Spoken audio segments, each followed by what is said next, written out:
Come on, let's Google this. Back me up, Ron. Call bullshit. I'll tell you what. Bullshit. I tell you what, the two of you, we can do this. We can do this as an experiment. I don't mind being called on what you think is bullshit. The two of you go out today and both of you have a car accident, okay? One of you piss yourself, the other one do not, okay? And watch, you get that extra $1,000 for pissing yourself or shit yourself. But if you're going to do it, if you're going to sew your pants, go for the $2,000. Go for the two. I Googled it and I get this. The phrase shit and piss clause is not a formal legal or insurance term. I said it's not. But rather a colloquial way of referring to a specific exclusions or limitations within an insurance policy, most commonly the pollution exclusion clause or animal waste exclusion, which determine coverage for damage caused by human or animal waste. These clauses are frequently subject to litigation because their application can be ambiguous depending on the exact circumstances of the loss. I don't know if that's loss. That's given away. It's not a law. I wouldn't. What happens if you shit all over your windshield from the inside? That's what I mean. So yeah, or maybe it's loss of dignity. What if you cause an accident because you are a Jackie Martling and you shit out a car window and it splats on somebody's windshield behind you and they wreck? Did he tell you that story, or you read the book? It is a matter of. I read the book and he told the story. A matter of interpretation, not just interpretation, but how the circumstances surrounding it. So it makes a difference. Have you ever had an emergency though while you're driving? But see, if you pull over and you shit on the side of you don't fucking stick your ass out the window and let shit go flying at 60 miles an hour. What happens if you just shit your pants just driving? Well, then you pull over and you clean your pants up. That's when you take your back and you arch it and lean yourself so you're not sitting in it. See, and hope it doesn't leak onto your car seats. Sunshine flying monkey. I have been yelled at by people because I was using my phone for GPS and had it in my hand. A guy pull over, put that phone away. Now, nobody, you stick your ass out the window and you're shitting, flying shit. Nobody's going to come by and get, hey, put that thing away. Yes. Well, in Jackie's defense, he did it on accident. You don't stick your ass out the window by accident. No, that was my ass accidentally got stuck out the window. That part was intentional. Shitting was an accident. And I don't buy it because there has to be shit all over that car. No, you don't have to buy it. It's free. Well, it depends on how fast you're going. Because remember, the shit is going out, let's say, at 1 mile an hour, but if the car is going 30, then now the shit is traveling 31 miles an hour. So it may be hard. How do you know that 1 mile an hour? Did you ever measure the speed of shit? 1 mile an hour, you say? How do you know? Estimating. It has to have some forward motion. Otherwise, it wouldn't be going anywhere. But it also has to be a nice solid shit. Right. According to Jay, I don't think it was. I think more than likely it was all over him in the car as well. I'm gonna say the story gets worse, Ron. The story gets worse. He wipes his ass and then wipes it on the window. Right, yeah. His friend didn't believe. I don't think he had to wipe it on the window. I'm sure it was all over the window. No, the windshield. His friend didn't believe him that he shit out the window, and so he wiped his ass and then wiped it on the windshield to prove it to him. All right. That story gets better. Yeah, it continues to get better. And then Rodney Dangerfield says to him, "Welcome to the big time." Welcome to the big time, kid. For some reason, I think that story ends in a motel and someone's getting fucked in the ass. His mother was driving at the time. No, that's a different story. Oh, that's Sunshine. This is how we keep our number 3 rating in science and physics. The other story is Jackie and his college friend were in New York and they were headed back to Michigan, and his mom decided she wanted to go with them. So she hopped in the car in the back seat and they had a piss jar. Oh, yeah. And they emptied it out the window and it flew back onto his mother. Don't piss on my mother and tell me it's raining. My mother would have killed me. Yeah. Even now. All right, changing the subject from piss and shit. The piss and shit clause, by the way. Ask your insurance agent about it now. Ask them by name. Call Prudential and say, "Hey, I'm looking for it by name. Ask for it by name."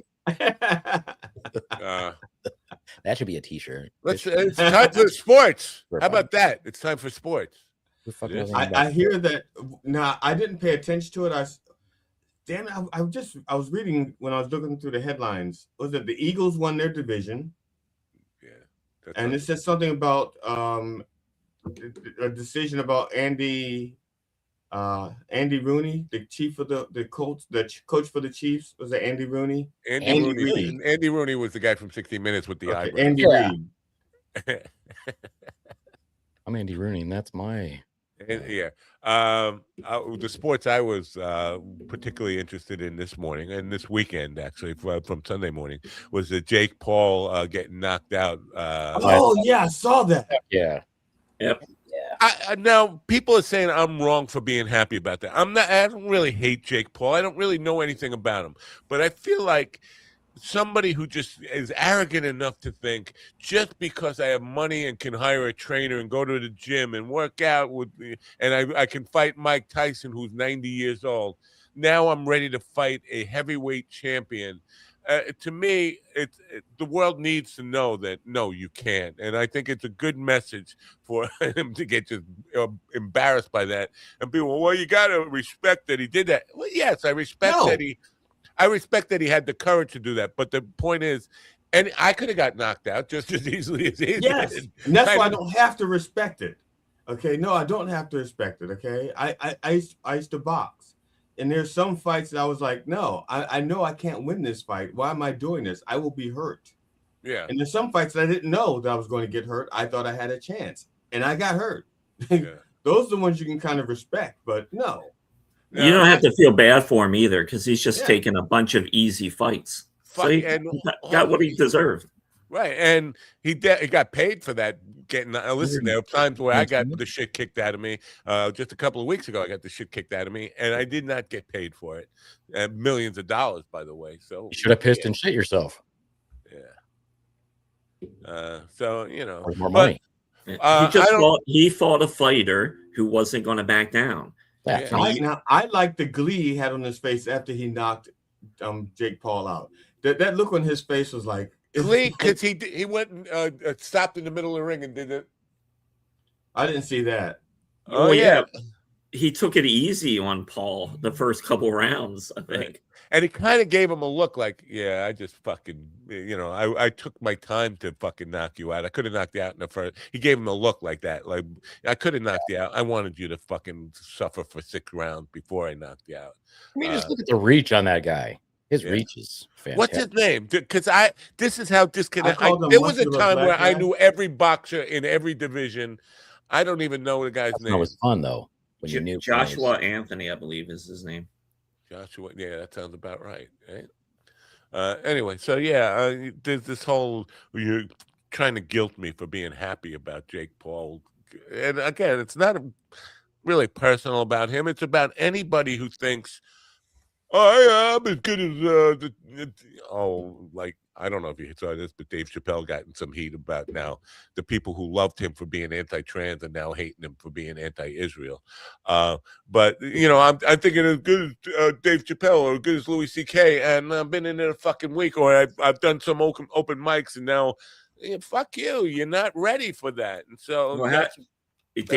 He also said at the end of that special that he supports Israel. He stands with Israel. I didn't see that because all I'm seeing is shorts where people are just like, oh, the same people who were supporting him for being anti-trans now are bashing him for being anti-Israel, calling him Zionist and all. He did say a bunch of things like Saudi Arabia murdered one journalist, and that's terrible.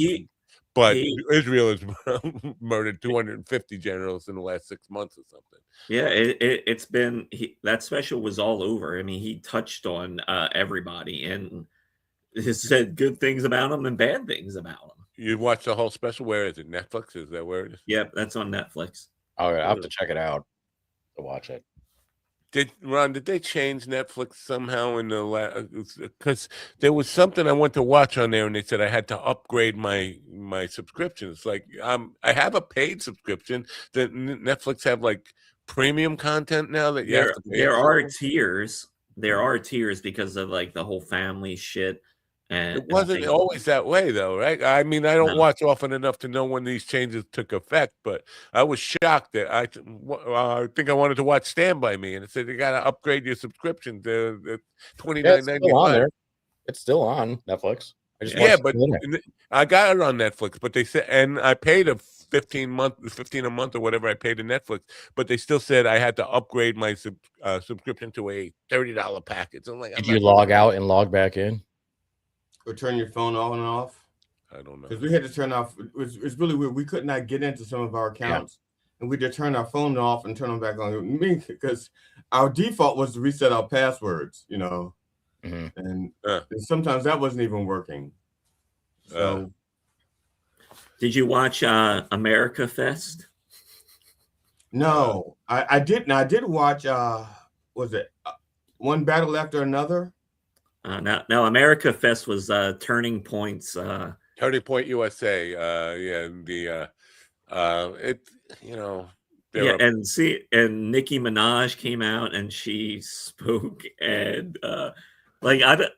she called Vance an assassin to Erica Kirk's face. An assassin? Yeah, because they were talking about Vance. I know. The whole thing is weird because Erica Kirk is like, all this stuff about JD Vance, and Nicki Minaj is like trying to sex it all up. It's like, and our Vice President Vance, an assassin. It's awkward and very bad. Assassin? I don't get that part. But Nicki Minaj was taking some shit on Twitter, especially for just even going there. But if you're going to go there and cause some shit with them, I don't see why people would get, if you're going to just throw a monkey wrench into their Turning Point rally, whatever you want to call it, why are people giving her some shit for that? I mean, if she's going to go there and get in their face, I applaud her for that. I don't get it. But assassin. That doesn't make it. I don't get who did he assassinate? Him assassinate? No. Well, it's awkward because since Charlie Kirk was assassinated, and she's calling Vance an assassin. Right. Right. Now you know what they did? They set up a booth of that Charlie was killed in, and they had people taking pictures in it. Like, this is the seat he was killed in. Like, this is the tourist attraction. Now I'm gonna have some fun and get me, and them charging, I don't know what they were charging for, but they're charging money for people to take these tourist shots in the seat he was killed in. I thought the whole thing was very off-putting. There's no way that I should have to spend $20 on a poncho just to sit in the front row at that event. Go fuck yourself. You're the kind of guy who would definitely like to take a picture in the sheet that Charlie was killed in, though, right? Oh my God! Yeah, why wouldn't you? I know it. Yeah, that's been going on forever. That's how humans are. I mean, if they'd have had cameras back in the day, there would have been a bunch of pictures with freaking Caesar holding his head up and shit. Put me on the cross. Hey, if you want to go back that, sure. That's how humans are. Just Photoshop it. I don't have to go that far. Whatever. And honestly, without a Charlie Kirk hologram, how can you even call that an event? Also, yeah. This Erica Kirk stuff, she's just like, I don't know, phoniness is oozing out of her, like like jizz. Yeah, like Vance's jizz. Yeah. Well, I mean, I don't even think they've buried Vance yet. I mean, they're trotting his corpse out there like he's doing this, he's doing this. It's the marketing behind this guy's death has been pretty good. Yeah. Good for him. It is causing a civil war within the right wing MAGA, whatever you want to call that. Alex Jones, Candace Owens, Nick Fuentes, Ben Shapiro, a bunch of these people are just like Megyn Kelly. All these people are involved in this, and they're trying. You got to take sides. Like, where's a fucking good side in any of that nonsense? But Candace Owens coming out and saying, "Fuck you, Ben Shapiro, and the midget horse you rode in on." It's like, okay, that to me is just a work of art, beauty. I love it. I have a segue question. Yeah. Not a great segue. You can download a manual for those online. You don't have to ask us because none of us know anything about segways. I'm sure. I mean, I talked to a Segway salesman once when I was staying in a hotel, but that's about it. I only know the.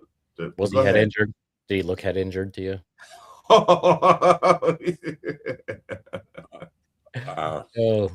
Yeah. Question for you, comedians-ish people. You folks that do comedy. Are you having do you guys see a lot of battles, turf wars, arguments between all these minor comedians in their cliques? I don't pay attention to them. We have so many. Indiana seems to have so many battles going on between their different groups that do comedy, and now it's migrated to Michigan, and so now there's all these fights going on between them, and I'm like, none of you are funny. None of you are even remotely funny or have a 10-minute set. Is this a spillover from roast battles or something? Or no, it's arguments between people who book and do comedy. It's arguments with bookers. It's the comedians that are on their place. You see I don't know how it is how it used to be.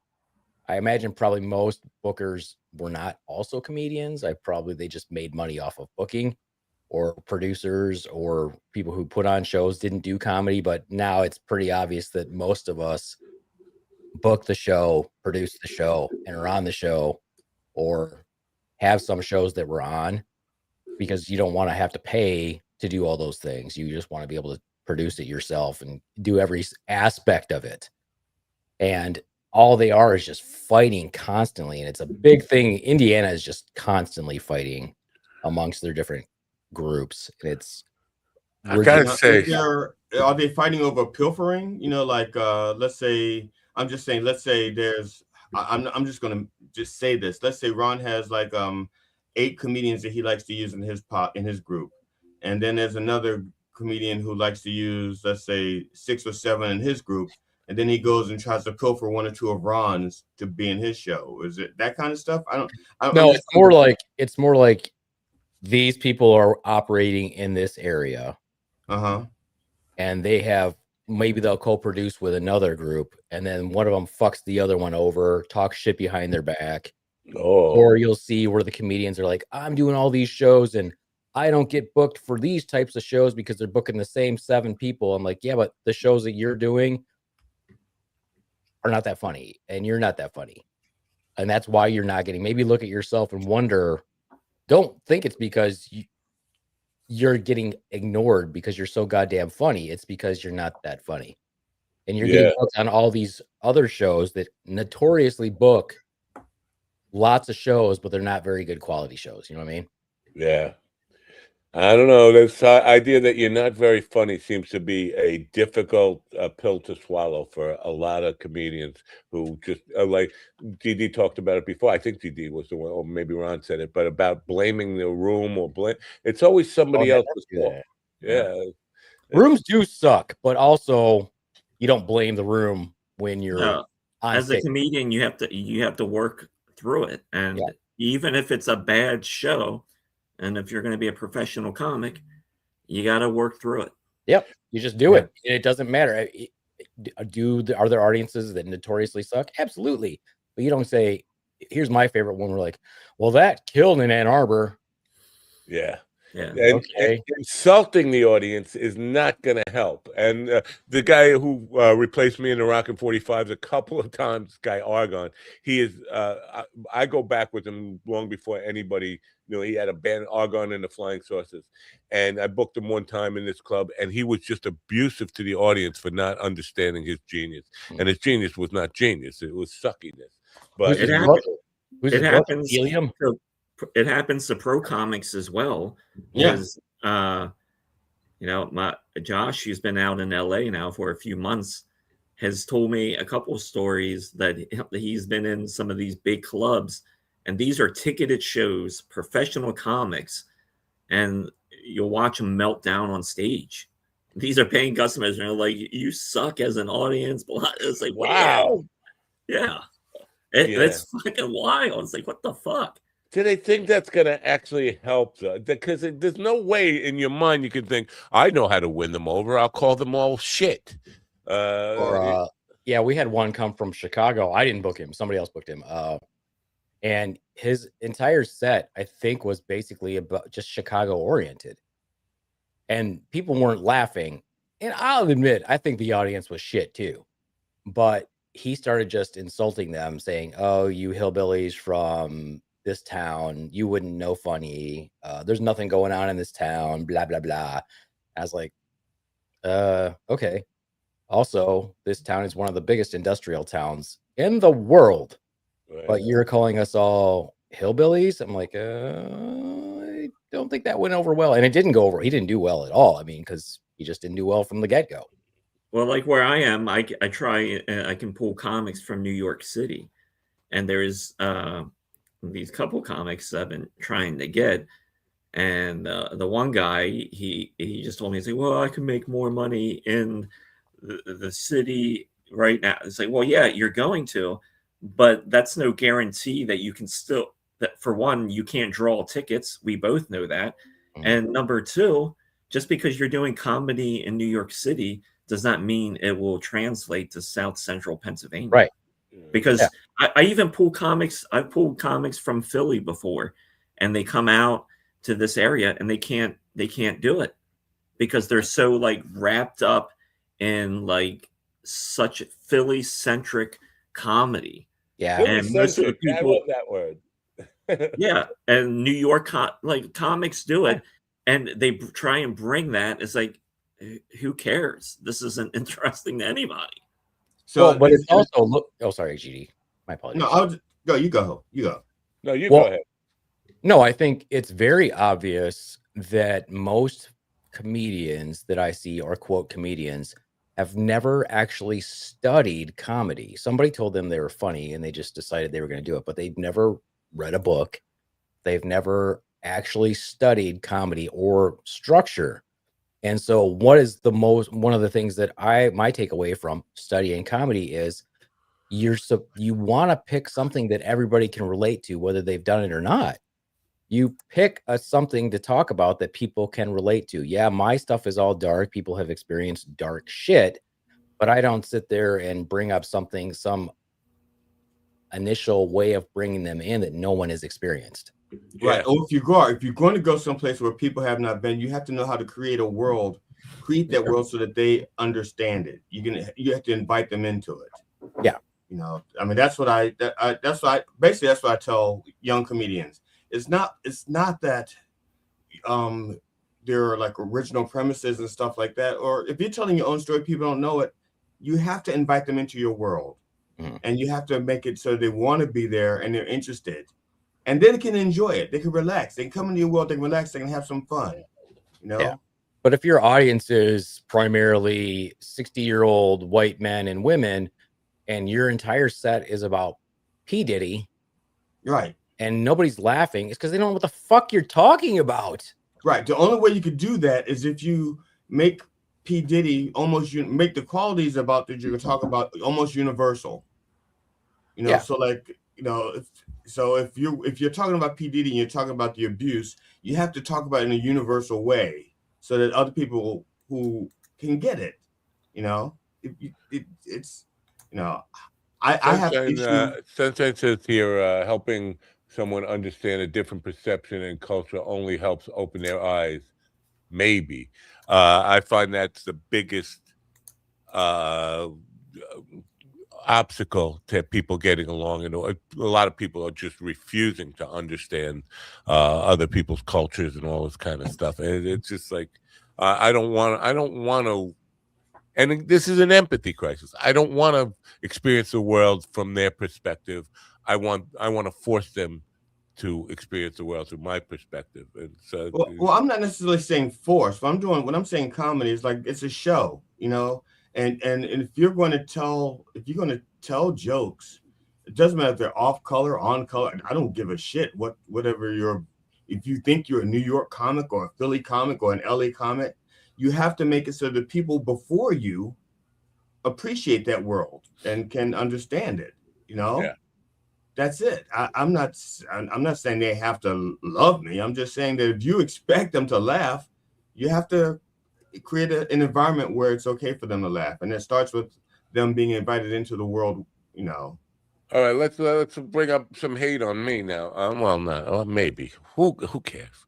Because Marjorie Taylor Greene, again, this is not, well, it is political because it's Marjorie Taylor Greene, but she said, she came back on this idea that there are only two sexes, because she's trans hating again. Marjorie went from like, oh, we need love, to now hating on the trans people again. And she says there's only two sexes, and God doesn't make mistakes. And I think the second part of that, whether you're religious or not, that's a beautiful statement. God doesn't make mistakes.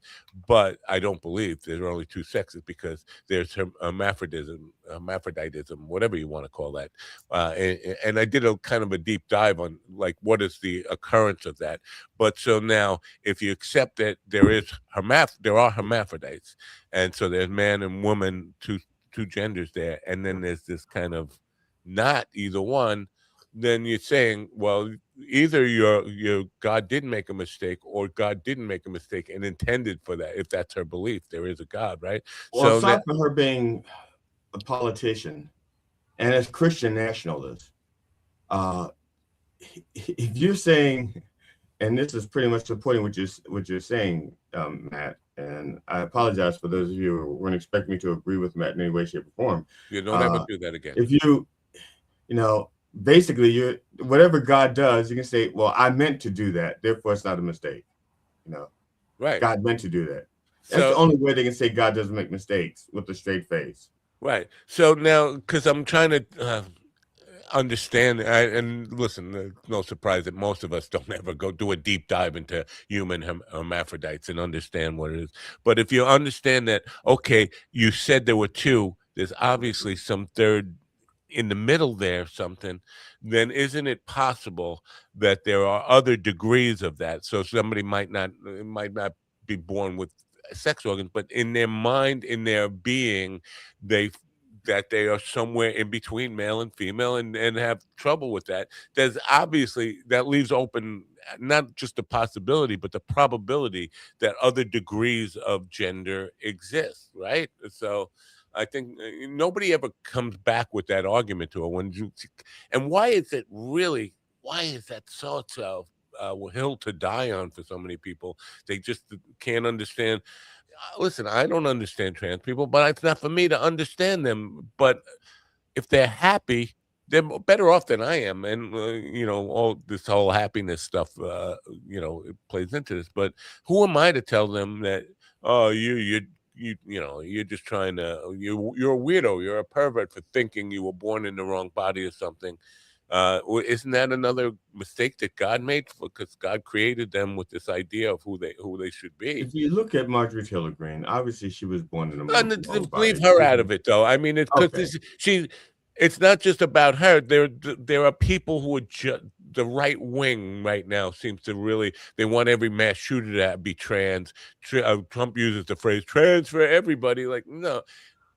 Nobody is saying everybody should be, and nobody I've ever heard say, "Oh, we all need to be trans." There's not trans for everybody. They're just angry at transgenderism, like it affects their life in some way, and it really doesn't. And Tucker Carlson saying porn does it to people. Well, how do you account for children who feel that way long before they've ever been exposed to porn, right? And most of these people would say it starts in very early childhood. They've never been exposed to porn. Whatever it is, it has nothing to do with your life. And if you believe that everybody has the right to pursuit of happiness, then do they have a right to exist? If they have a right to exist, then don't they have the same civil rights that all the rest of us have? And it just, I can't wrap my head around the hate for them. I understand the confusion about it, because for me, it's hard for me to relate to them, but it's not my place to relate to them. Be happy who you are. If it makes you happy, it makes you happy. Why am I going to get on hate hill and to say, well, you don't have a right to exist like that? It's just so, but nobody ever comes back with that argument to people who, well, there are only two genders. That's obviously false. There's more than two genders. even. Well, the whole thing is like, why do you even care? I mean, Exactly. it's less than 1% of the population, and I mean, the whole thing to me really just shows how much these guys want to put cocks in their mouth. Yeah, I agree. And so, like, dudes, if you want to blow other guys, I want to. Okay, for all the closeted dudes that just want to blow dudes because they're all worked up about trans dudes, in today's society, in 2025, you can go to your local sex shop, as you should, to support your small businesses, and you can buy a set of fake tits that goes hangs right on your body. Mm-hmm. So, have your buddy, have your friend Billy put that on, and you can blow him, and you'll feel better. No. Well, no. Ron, I just want to push back on one thing. Fake tits. Some guys don't have to buy them. You can just find a guy with man boobs. You just smoke enough weed and you'll grow them, right? Yeah, save some money, buy, just meet a guy with man boobs. Okay. Yeah, comedy clubs are full of them. I don't want to out Stanley, but Stanley was a friend of mine's father who was a cop his whole life. And one time we were in the pool and he had a t-shirt on, and I understand why he wore a t-shirt into the pool, because when it was wet, it exposed that he had 36 double D, like real titties. And this wasn't a guy who even smoked weed, so he didn't create the gynecomastia through cannabis or whatever. It just happened. But so you don't need to buy fake boobs. Well, yes, you do, because you don't want it to be gay, and tits normally aren't hairy. So why? You don't want to be gay, Matt. They need the fake tits. Wait, you're telling me? This is not. I thought you said everybody was gay. No, everyone's bisexual. Oh, and especially in this country, we're a very bisexual country. Even though the military is pushing hard for a hard gay right now, it's a very bisexual country. Now you say this country, you don't think this is a worldwide epidemic? Like Kev over there in New Zealand, you're seeing a lot of I don't know. Well, I mean, it's tough for a lot of people to wrap their head even around this country being bisexual. It's not wrapping your head around, it's wrapping your lips around, first of all. Well, in the lower part of the country, in the lower part of the world where things are upside down, there are two types of people. They're wallabies and wannabes. Okay. And the wannabes. I would also like to say that our local sex shop does not have the fake titties. Local sex shop, you say? Yeah, there is no, maybe because of where I live, but there's no local here. I mean, I don't know Why how not? far you'd have. Why not?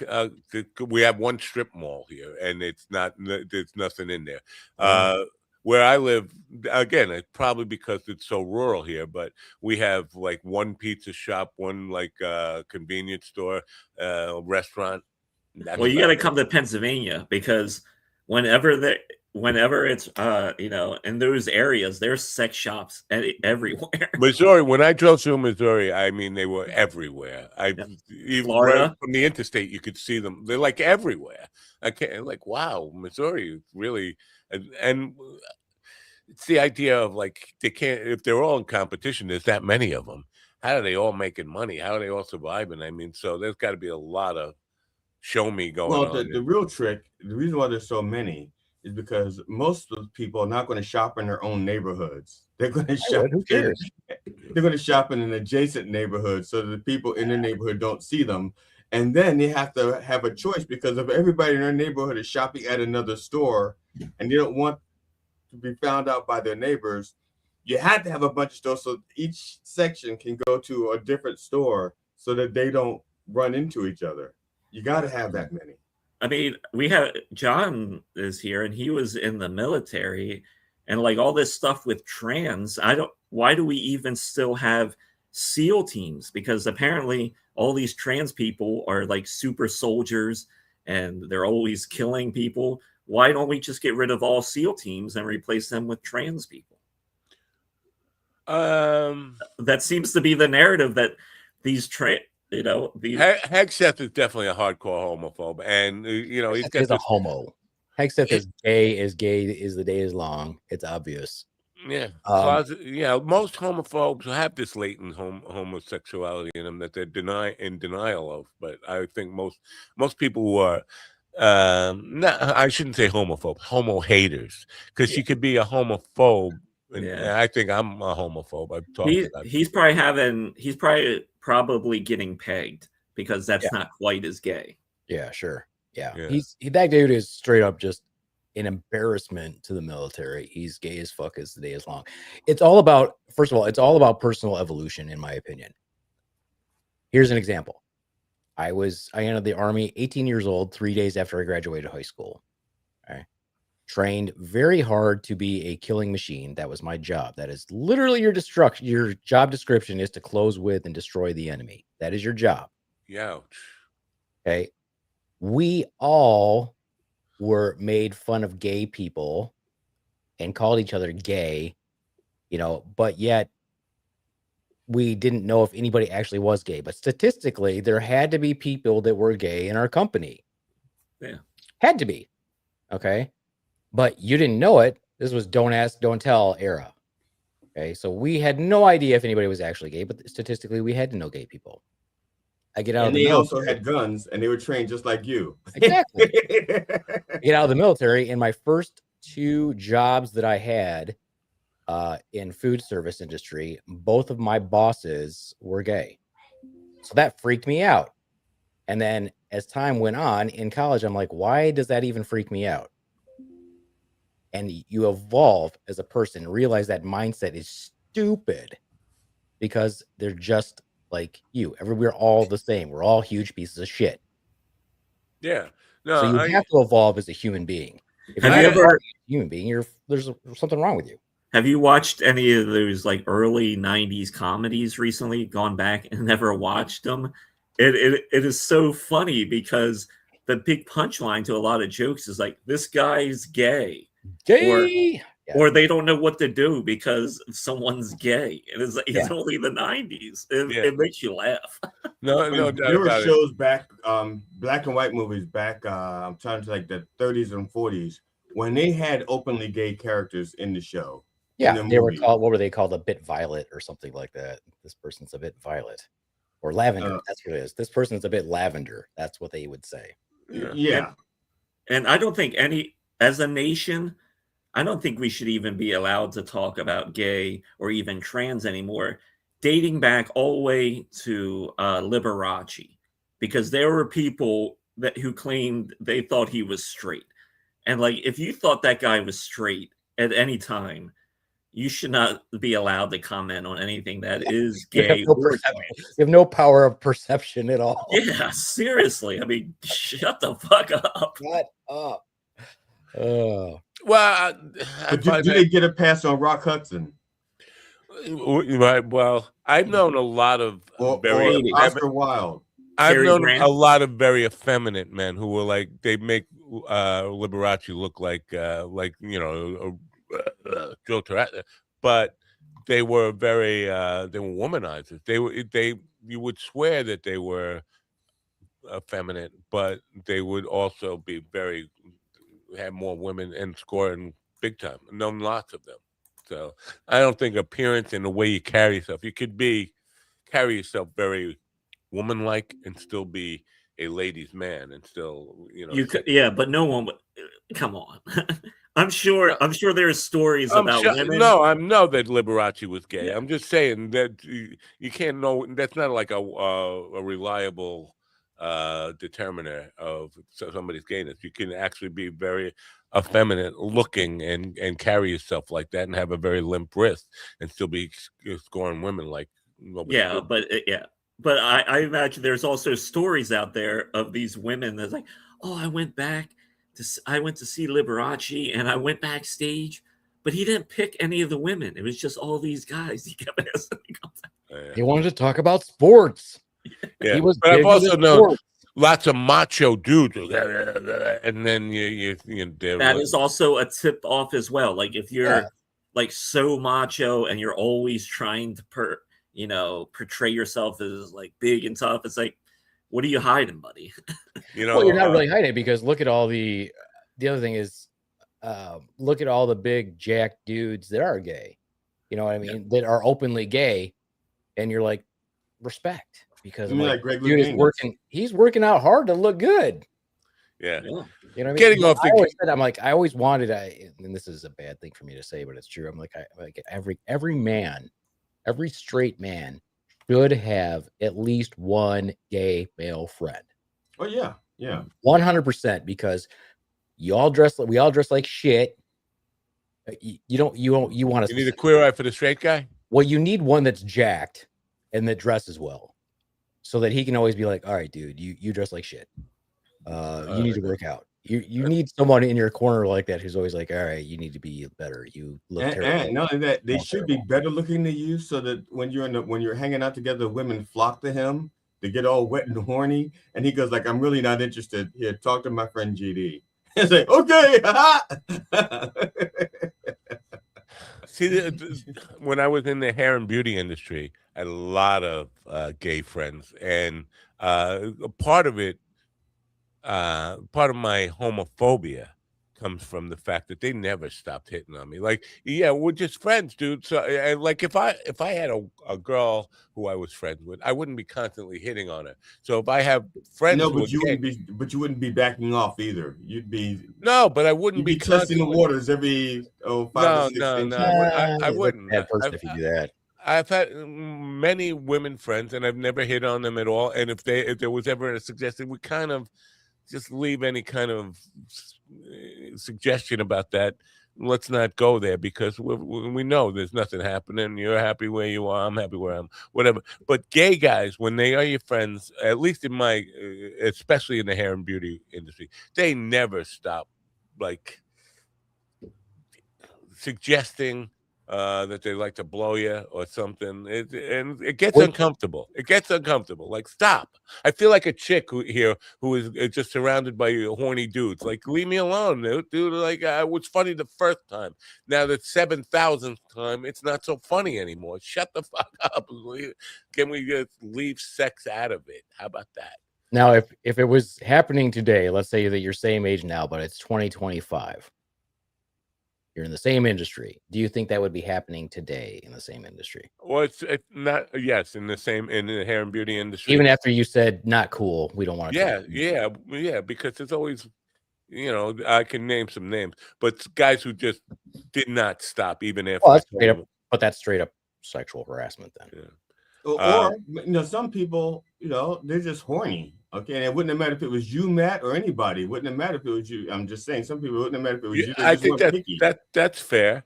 But it still doesn't make it. Yeah, but that's not right. It's still not right. It's still. Well, I'm just saying it's not personal. I'm not saying it's right. I'm just saying it's not personal.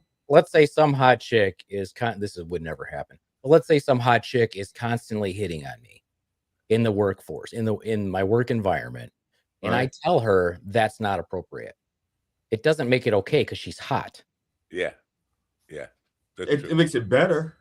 It definitely makes it easier to tolerate, and absolutely the flattery of at least to me that would do a lot for my self-esteem. But you can't use that excuse if something inappropriate happens later on that you didn't. Can't use that at your civil trial, right? Because you originally were like, oh well, I was flattered. Okay, well when she freaking ass rapes you. And then you're like, oh, well, before you were flattered, and now you didn't like it when I ass raped you. Well, that's just no means no. That's all that is. Yeah. Plus, I also think though, like with the men for anal getting anal, I think they're so upset with gay guys because they're jealous. Part of them are jealous because they feel like these gay guys are just playing video games and blowing each other all the time. And they don't have that with their wives. It's only like, but all right, I guess it's my birthday. They're on video games, Ron. If they buy the PS5 or whatever it is that they're using, and instead of a Nintendo, you gotta get the good game with the good joystick. I know. I'm a person who's never understood the anal attraction anyway. And I was listening to Annie Letterman last night. She said, "You ever look at your asshole in the mirror?" Yes. That's bad. Don't do that. That's bad. I found out mine is racist. It's wearing blackface. But I it's have a joke about that. I just haven't had the courage to do it yet. About how I'm 5% Congolese and it's my asshole. oh no, I don't want to ever see that. I don't ever I've but so I don't get the whole attraction. You don't know that person might bleach their asshole, and you might see it and go, you know what? That's the best asshole I've ever seen. Or they could have like hemorrhoids, and you got this pink puffy thing just hanging out there. But blood is the lube. I have a friend who's a gay comedian who I've told him millions of times, like, you're making me very uncomfortable. I stopped commenting for a while now, but anytime I post anything on Facebook for a while, he was like just trying to make it about my dick. It's like, I know you want to suck my dick. I've told you many times you're never going to do that, and it just makes me uncomfortable. I don't want to say you can't be my friend anymore, but if you're going to keep this up, I'm going to block you and never talk to you again. And he still kept coming out. It's like, dude. I did that to a friend of mine who was a gay friend of mine. I warned him like for a long time, like, we'll hang out, we'll chat, we'll have fun, but and then inevitably he always said something like that. And finally I was like, all right, dude, we can't be friends anymore. Because let's get away from the gay conversation. I'm not saying we have to, but something that was conversation's gay. Completely awkward. I think I heard somebody say the word tipping before, and it really triggered me. It triggered my memory on Saturday night when I had this really awkward experience of ruining a guy's phone, ruining an oak floor, really pain. I said to the guy I was leaving, I had the bag, a box of materials in my hand. I said, if you could somehow manage to forget to mention this in your review of tonight, like the fact that the white paint and the purple water paint on the floor, if you could manage to do that, I would really appreciate it. Just forget about it.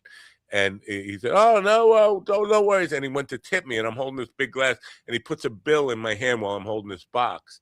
And I thank you so much. I wasn't expecting a tip. I was expecting, oh, fuck that guy. You owe me a phone. And I get out close the door behind me, and I'm on the steps, and I'm like, I want to see what he tipped me. And I look at the bill, and I look at it, and I smiled, and then I look up, and there's a camera there. And I was like, oh boy, that's a kind of an awkward thing. Like, hey, what did he tip me? Oh, and I said, well, thank you, up at the camera. Just a very awkward moment, but I should have waited till I got down to the car to check out what the bill was. But I just felt like, oh, what a. It doesn't look. Oh, look at him! He's all excited about the tip. I don't know. It just felt embarrassing. I embarrassed myself with that. So, what a whore! Yeah, I know. That's exactly what I felt like. That's exactly what I felt like. Thank you for summing it up in very big time. That's a big time whore. Yeah. Friday, I had this gig in Navajo. Yeah. And Astoria is like the French Connection, where the car chase scene, where they're under railroads and all this stuff. And it's just like insane traffic. And it's in the middle of a sports bar in the middle of the afternoon on a Friday. And it's open to the public. So I'm doing a party for 7 people right in the middle of this very busy bar, sports bar restaurant. And people walking all around and like, it was just, I'm not used to that. And now I got to give instruction over people talking, like all these conversations. And I'm like distracting people from their conversations. It was just like one of the most awkward things. Why would somebody do a paint party in a business that's open to the public, thriving like that? Now the bar owner is not happy that I'm there. I mean, he's happy that these 7 people, he's got this little catered event there. He's making money on that, but he's not happy with the guy with acrylic paint coming in and like, I didn't make a mess in his bar, but it was just like disturbing the peace sort of thing. Just a weird experience. And I didn't get tipped at that one at all. You would a construction company team building thing. Yeah, whatever. It was just awkward. And so my entire weekend of paint parties just made me feel like this is not cool. It's the end of for this year. I'm done with paint parties for 2025. But no, I didn't go out on a high note. Now until I do a good one next year in January, I'm gonna be stuck with this really bad, I don't know, Do you get that in performing? Like, my last show sucked. Now I can't wait to do the next one, a redeeming Oh, show. yeah. Our last show was Yeah. horrible. Terrible. See, Sunshine, I think this is answering your question. Matt at one time was the go time opening act for this grocery store or whatever. They had a grand opening. Matt was like their guy until they kicked him out. Stop and Shop. Is that you? Are you hearing that whining, that high whining? Yeah, I've been hearing it a while. I don't know where It's my battery backup on my computer. I have to turn everything off and reset it. See, this is part of the hearing range that I don't hear it. That's in the range that music has destroyed in my tinnitus, dog whistle area or wherever it is. I can't hear it at all. Well, I played Sense as a cryptid. I played a show a few months ago, and the show was just a bad show because the audience wasn't that great, and it was for like this weird fundraiser. And then they just kind of stuck some of these comics on this lineup, and it wasn't like, oh, they were shocked or anything like that. It was just more of like, yeah, this just isn't the crowd for this, because they were for like some cheerleading fundraiser or some bullshit. See, this is kind of the idea, my perception of what it must be like to be a comedian, because for me, I have a very thin skin, and it really bothers me that people will have a negative opinion of me. And I'm probably, there's 8 billion people on the planet, probably almost all of them who've ever met me have that negative opinion about me. But doing it on stage, I don't know how. With a band, it's different. A bad gig, I can just kind of brush that off. It wasn't me. I could always blame it on the drummer or blame it on somebody else.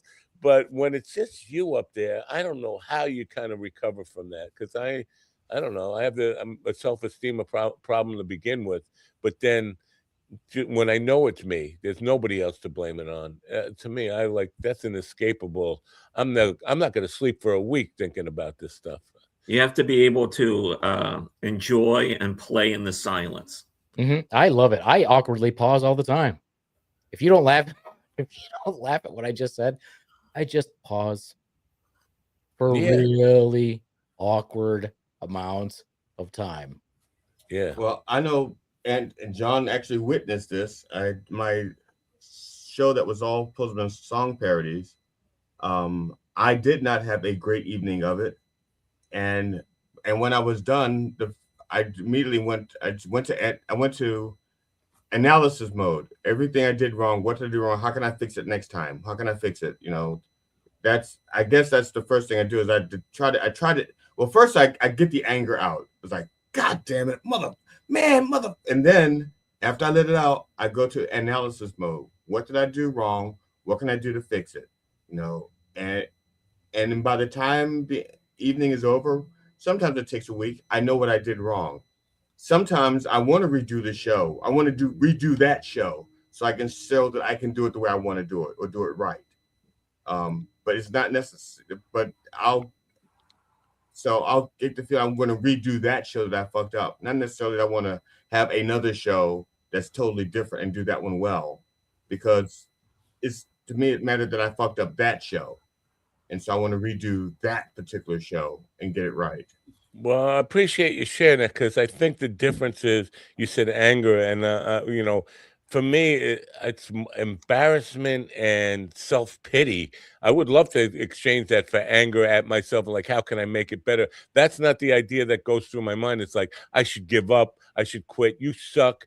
You're never going to recover from the shame that you brought upon yourself. All these kind of self-pity. I would love to exchange that for anger if I could somehow get into that mindset. Well, the anger is easy for me because I don't do a show unless I prepare for it, and I don't prepared. Damn. I'm just saying I don't do a show unless I prepare for it. I hate to see it when you're not prepared. Holy fuck. Well, that's just it. That's what I'm saying. I have prepared my ass off for that, and so for it to go not as well as it did for me, I was very angry because it was my fault. You know, I knew it. I knew it was my fault. You know, I wasn't embarrassed. I was just angry. It's like, I can do better. I know I can do better. I'm better than this. See, You know? I think that's why. And I'm not saying you and I are equal in this regard, but for me, preparing never worked out. Like I would get nothing ever worked out the way I thought it was going to work out, the way I prepared for it. So I stopped preparing just because of that. Like I don't want to get my expectations up about what this thing is going to be. Just let it happen in the moment. So I stopped preparing. I haven't rehearsed ever like if going back to my 20s with bands, like, no, I'm not a rehearsal guy. Well, you know, I'm not a set list guy. I'm not a guy who prepares at all because I don't want to disappoint myself. And it takes all of that away. Like, yeah, there were no expectations. So good gigs. And for the most part, I was thinking about this the other day. I haven't had a lot of bad gigs with the music stuff.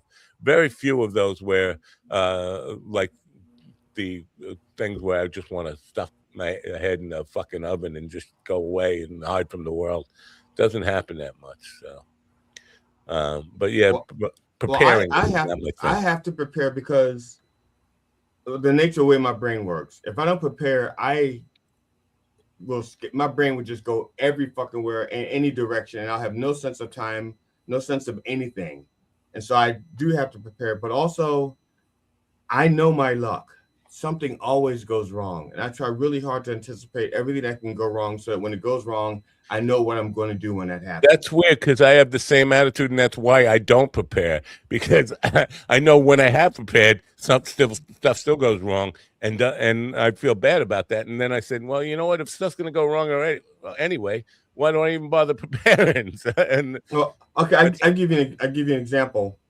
Ron had an open mic that he did in New York, and there was one night that Ron, I don't know if he couldn't be there, but anyway, I think I reached out to Ron. Yeah, he said people show up, do it, and I said okay, and people started showing up. We had like 14 people, and I said to Ron, I'm just going to do a full thing. He goes, fine. So I did like a 90-minute thing there for these people, but we had a problem with the PA system. But I had practiced performing without a microphone, emoting, just so that I can project my voice to the back of the room. Now it's not a really big room. I mean, it's as far as like where people sit, it's like maybe 30 feet. Ron, am I right? Like maybe 30 feet from the stage to the very back. Yeah, maybe 40. But I did that whole thing projecting because I'd always knew that one time I'd be in a place and the mic wouldn't work.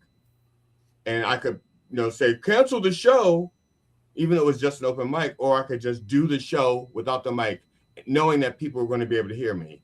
And knowing that even the nuances that I'm used to doing with a mic, I could do without the mic, just project and still have the nuance and sounds.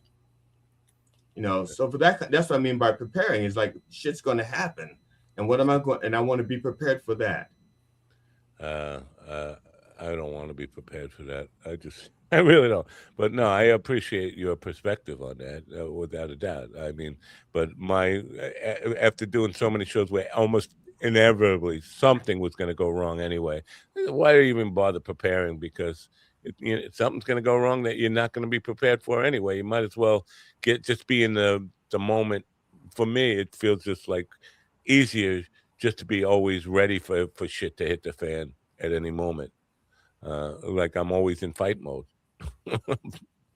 I'm deleting thousands of photos from paint parties off my phone. It's about time.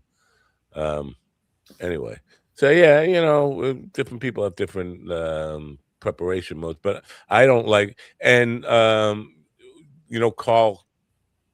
Carl from the Hamburger Guy, whatever it is, who are these podcasts?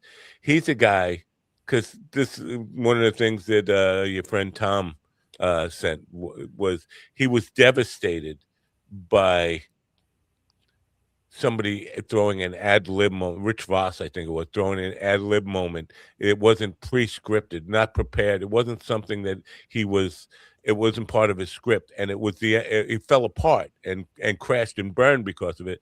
And the girl that Tom Myers sent the video of, she was talking about how he was crying at the bar, like, "You're not going to tell people about this, are you?" It's like, to be that level of everything has to go according to script. That will, to me, that destroys any kind of fun in. Well, I'm not saying everything has to go according to script. I would like it if things went according to script, but my thing is I try to be prepared for when it doesn't. Yeah, see, I wasn't talking about you. I was talking about Carl. I know you're talking about Carl, and fuck Carl. I don't want to talk about Carl. No, he's a. Wait, you don't love Carl? No, I don't really know Carl, but for what he does he's just. Yeah. But that whole idea of, because I think, and this is what I think Tom Myers might have said this to me, that he not only scripts out his own experience, but he does it for everybody on the podcast. Like, he gives them notes about questions or comments to make. When I get to this point and I say this, you make this comment. Like, come on, dude. Why do you even have people there? You might as well just have fucking AI robots. When I say this, you say this. Is it a fucking teleplay or is it a fucking conversation? Like, people have no, and then he, sorry to get on him, but then he talks about, those guys have no chemistry. You think you have chemistry? Because you have scriptness. You have actors reading lines off of a screenplay.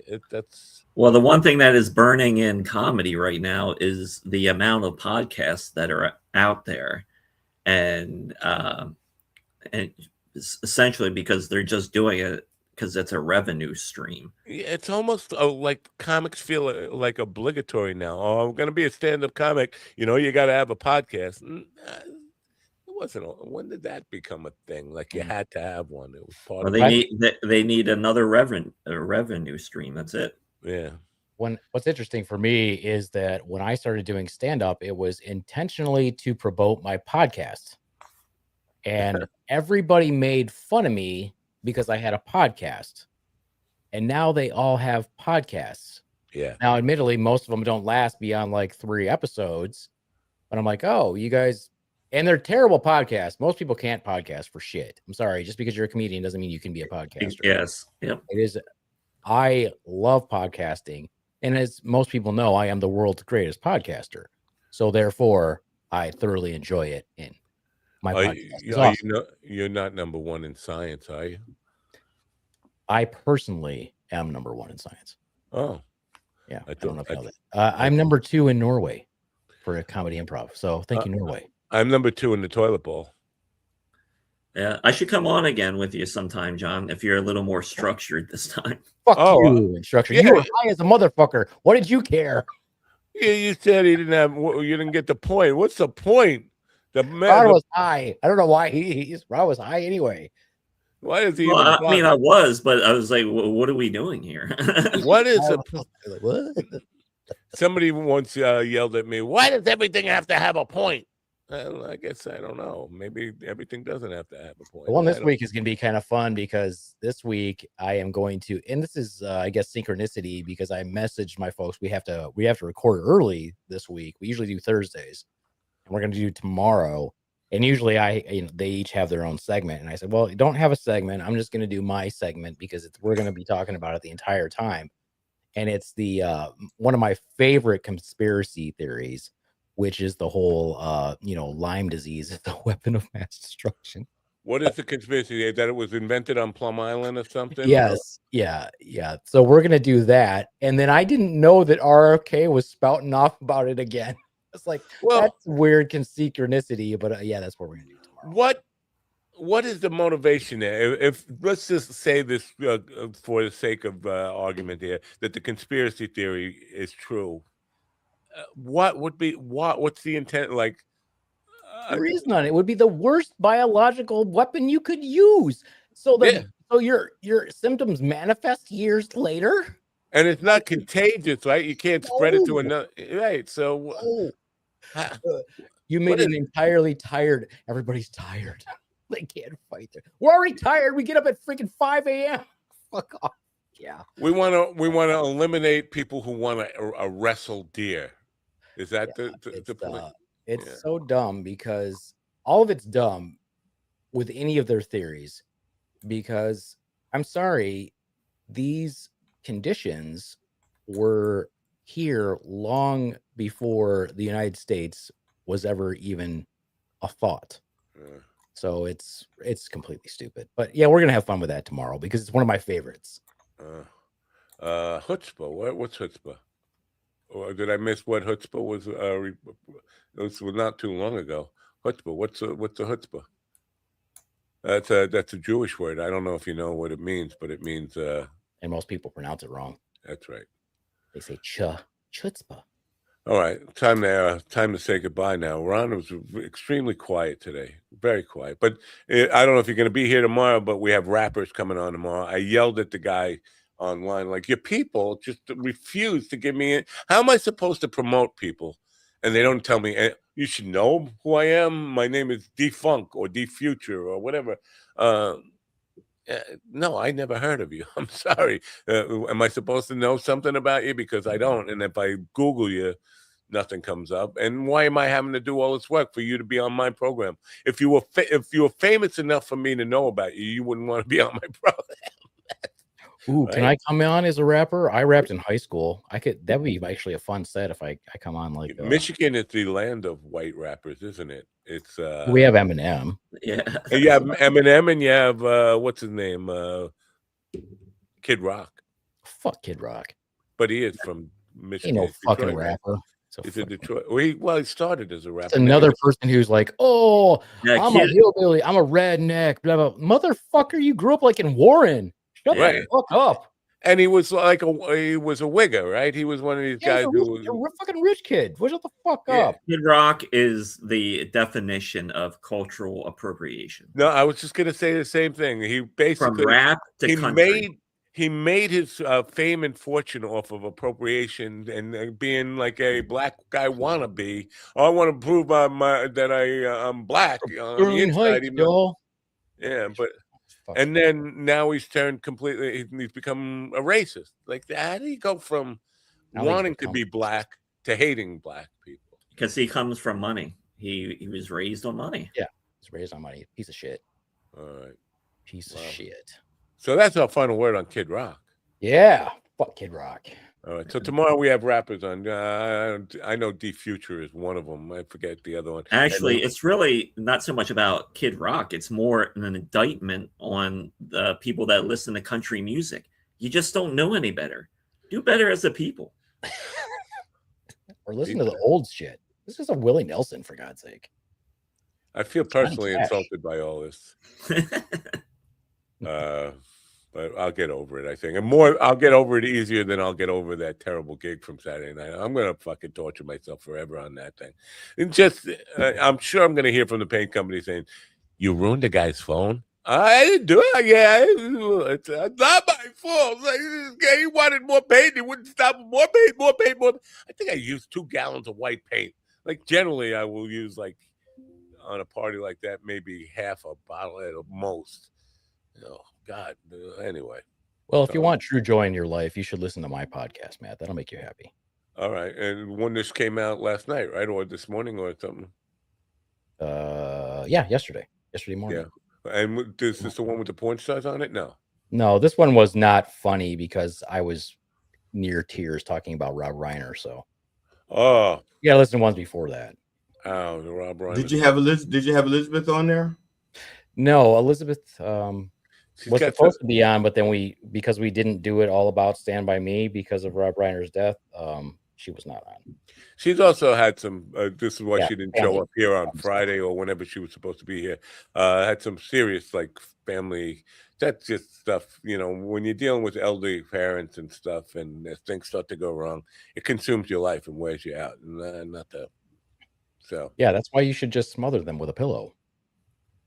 I know that. Yeah, I'm waiting to see if my mom is actually going to make it past the holidays, or is she going to go out this week, or maybe New Year's Eve? Oh, you should ask her. Ask her what her plan is. Yeah. Hey, Mom, are you sticking around for holidays, or what's your plan? Yeah, should I get you a gift? The problem with that whole thing is the holidays, every year they're going to come around, and the holidays could be, a depressing time for some people. For me, it definitely is every year anyway. And the last thing you need is to compound the depressing time of the year with a sad memory. Wait until the summer to die. Everybody should wait until the summer to die. Yeah, everyone should just die. The summer solstice is a good time to die, right? I think.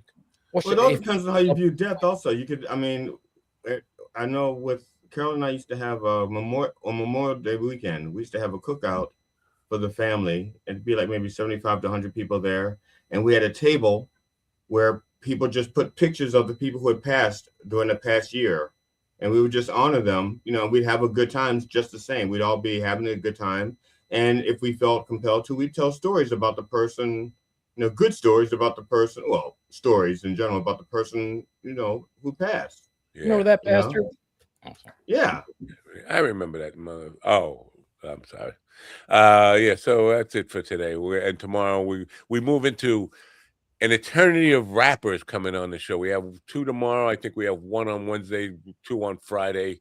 And then forever and ever and ever, rappers. I almost feel like, dude, space them out a little bit. Let me get some dopey authors in here and comedians and musicians or something. That's pretty good. Well, I'd say when I say musicians, I'm not trying to imply that rappers are not musicians, in case anybody just have heard me say that, because that's not what I said. Is that what I said? Did you? I don't think any of this is going to be awkward at all when I watch it while I'm working. All right, so I'm going to end this thing by telling people, if you want to hear rappers, the best thing you can do is to turn on your radio. Bye for now. Have a great day.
me, listen to me, listen to me now. Listen to me, listen to me, listen to me now. Listen to me, listen to me, listen to me now. Listen to me, listen to me, listen to me now.